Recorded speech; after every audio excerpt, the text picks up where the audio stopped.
You don't forget the sound of your own footsteps when you're walking towards something that's about to end. The restaurant was loud. Jazz, laughter, forks on plates. But all I heard was the steady knock of my shoes on hardwood as I crossed the dining room. There she was. Table for two. Her back to me, laughing, head tilted just the way she used to with me. And across from her, a man I didn't recognize. But I knew him. You can always recognize the face of a replacement. They wear the same cologne you once did, sit with the same confidence you earned the hard way, borrowed charm on borrowed time. She saw me when I was 3 steps away. The smile didn't fall, not right away. It slid off slowly, like a mask finally slipping after too many hours pretending. I didn't raise my voice. Didn't ask a question. Didn't look at the man she was trying to pretend wasn't part of her secret life. I simply reached into my coat pocket, took out my wedding ring, and set it down beside her wine glass. Her hand flinched when it touched the table, like it burned. And then I said calmly, clearly, I wanted to give this back while you still had the nerve to wear yours. No scene. No revenge speech. Just a man handing over what was once sacred, now just scrap metal on a linen napkin. I turned. Walked out. Didn't look back. But I knew I'd just lit a fuse. 5 minutes later, outside in the parking lot, my phone buzzed. Her name. I let it ring. Then a message appeared. You don't understand what you just walked away from. I stood under the parking lot lights, phone in hand, the screen still glowing with her message. You don't understand what you just walked away from. For a second, I thought it was desperation. A knee-jerk reaction to being exposed. But then I saw the second message come through. A name. One I hadn't heard in years. Daniel. And suddenly, it wasn't about betrayal anymore. Because Daniel wasn't just her new guy. He used to be her ex. The one she swore had no place in her life. The one she called a mistake. The one who almost got physical when they split. A man whose name we weren't even allowed to say in the house. So what was she doing at dinner with him? And why now? I opened the message again. Read it slower this time. You don't understand what you just walked away from. It wasn't regret. It was a warning. I turned the engine on, sat in silence, headlights washing over an empty curb. My reflection stared back at me in the glass. I looked calm, but inside gears were turning. If she was back with Daniel, it meant one of two things. She was spiraling. She was trying to provoke me into a reaction, and I had just given her silence instead. But either way, she wasn't the same woman I married. And the rules of this game had just changed. An hour later, I got a second message. Not from her, from a blocked number. 3 words. No context. No punctuation. You're being followed. I didn't sleep that night. I sat in the dark, phone face down, the blinds slightly cracked so I could see the driveway. Nothing moved. No headlights. No footsteps. But the silence wasn't comforting. It was loaded. At 3:12 a.m., I checked the blocked message again. You're being followed. I'd dismissed it as paranoia at first. Now I wasn't so sure. By morning, I made a decision, quiet, deliberate. If Daniel wanted to circle around me, I'd circle first. So I made a call to an old friend, a guy I used to consult with on corporate security years back. He owed me. I cashed it in. 6 hours later, he sent me something I wasn't prepared for. A background file on Daniel. At first glance, it looked clean. Retail chain manager. Divorced. No kids. But deeper in the file, there was something that froze me. 2 years ago, Daniel had applied for a job at my firm, in my division. He didn't get it. His resume was solid, but something felt off in the interview. I'd flagged it. I was the reason he got rejected. That rejection email? It had my name at the bottom. And now he was back. Not just with my wife, but sitting across from her at the exact restaurant she and I used to go to every anniversary, wearing my seat, sipping her wine, smiling like he'd won. But this wasn't about her. It never was. It was about me. He wasn't replacing me. He was tracking me. And my wife? Either she knew and helped. Or worse, she didn't care anymore. That night, I came home to find my office door unlocked. Nothing missing. Nothing broken. But on my desk, right in the center, sat my wedding photo, face down. And next to it, a printed copy of the rejection letter I'd sent him. I stood there for a long time. The lights in the hallway behind me still on. The photo face down, like it had fallen in shame. And that paper, my own words, now twisted into something colder than any threat. We've decided to move forward with other candidates. That's what I wrote 2 years ago. A standard line. Clean. Professional.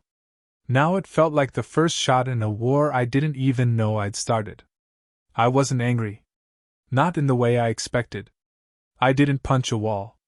Didn't yell her name. Didn't crumble. Instead, I felt something deeper, something slower and heavier, clarity. Everything made sense now. The mood swings. The odd questions about work. Her sudden interest in where I kept my office keys.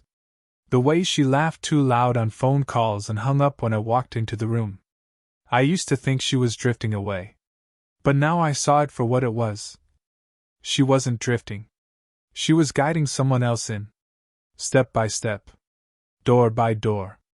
Until Daniel wasn't just in my marriage. He was in my life. I sat down at the desk. The chair creaked beneath me, a familiar sound in a room that had always been mine. Until now. Was she scared of him? Or had she already made peace with the idea of letting him win, as long as she didn't have to be the one pulling the trigger? That's the thing about betrayal. Sometimes it doesn't scream. It just quietly leaves the door unlocked. At 2:37 a.m., my doorbell rang. I checked the cameras. No one there. But on the porch, taped to the mailbox, was an envelope. Inside, a photo of me and her, taken last week from across the street. The picture was sharp. Taken with a telephoto lens. Me and her, outside the grocery store, bags in hand, frozen mid-laugh. A moment I barely remembered. But someone else did. Someone had watched. Tracked. Waited. I turned it over. Nothing written.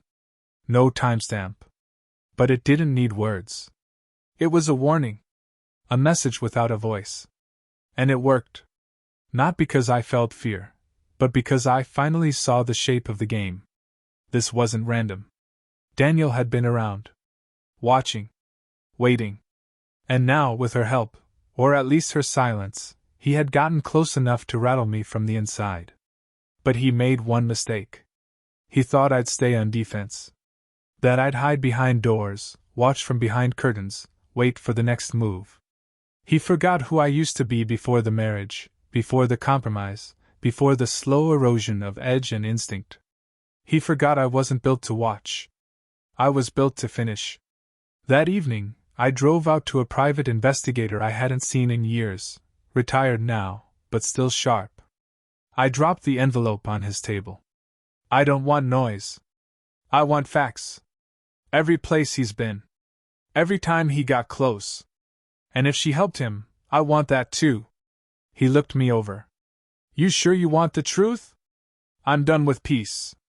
I want the truth. Because now it wasn't about her. It wasn't even about him. It was about me reclaiming the version of myself they forgot still existed. The one who doesn't flinch. Doesn't forgive. And never plays a game he didn't plan to finish. An hour after I left the PI's office, I got a voicemail. It was her. Shaky voice. One sentence. I didn't know he was still capable of this. Please, don't go home tonight. Her voice played in my head as I sat in my car, parked on the edge of the city. Please don't go home tonight. Not. I'm sorry. Not. I didn't mean for this to happen. Just fear.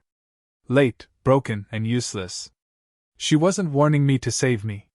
She was warning me to clean her conscience before the fallout. And that's when something in me shifted. I wasn't the man who brought her coffee at 6 a.m. anymore. I wasn't the man who left meetings early to pick up dinner. I wasn't even the man who left the ring beside her wine glass. That man died in the restaurant. And something colder took his place. I drove to a hotel on the other side of town. Paid in cash. No ID. Then I made one call, to the private investigator.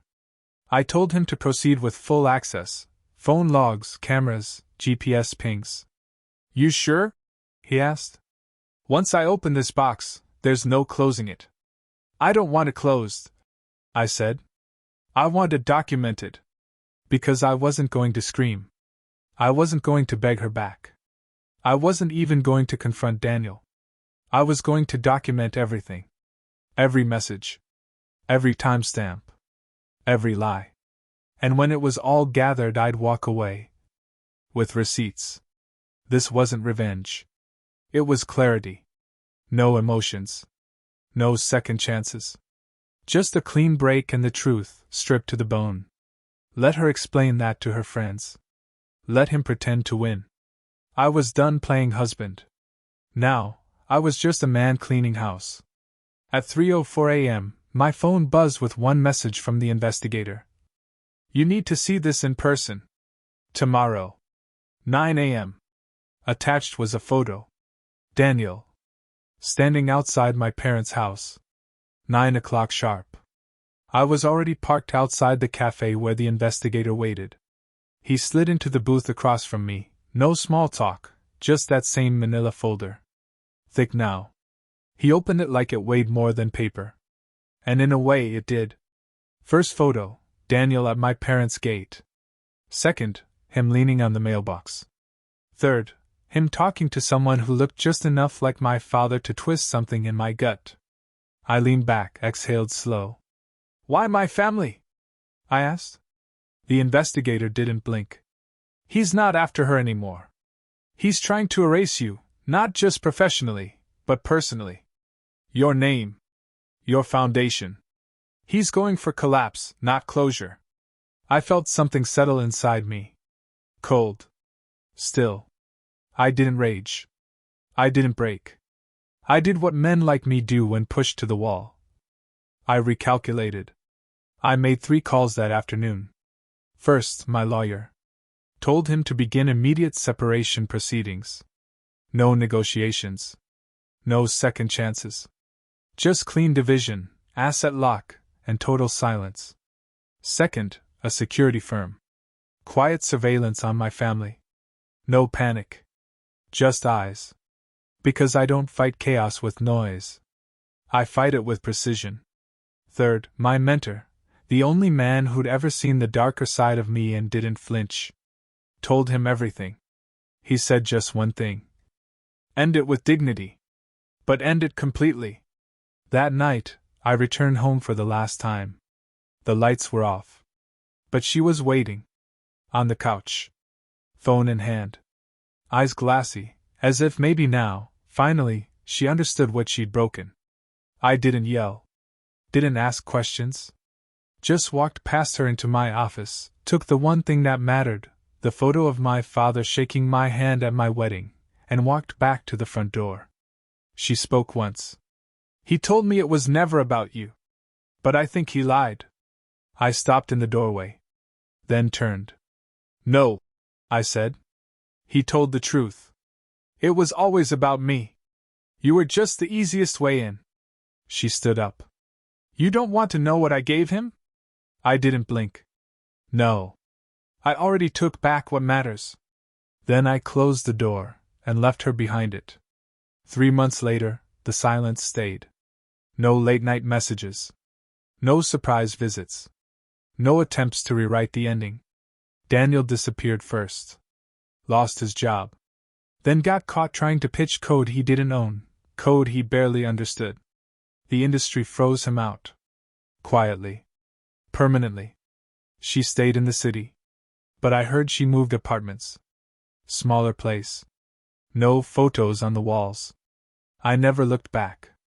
Never needed to. You don't chase closure when you've already cut the cord. I rebuilt on different ground. No headlines. No announcements. Just quiet wins stacked in silence. A name cleaned. A legacy restored. Sometimes people ask if I'd do it differently. If I'd walked up to that table again, seen her across from him, would I still place the ring beside her glass? I always say the same thing. No. Because in that moment, I wasn't giving her the ring. I was giving myself back. And once you do that, you don't return to what broke you. You bury it without sound. Drop your thoughts in the comments. I read them all. Don't forget to like, subscribe, and share to help this video reach more viewers. See you in the next one.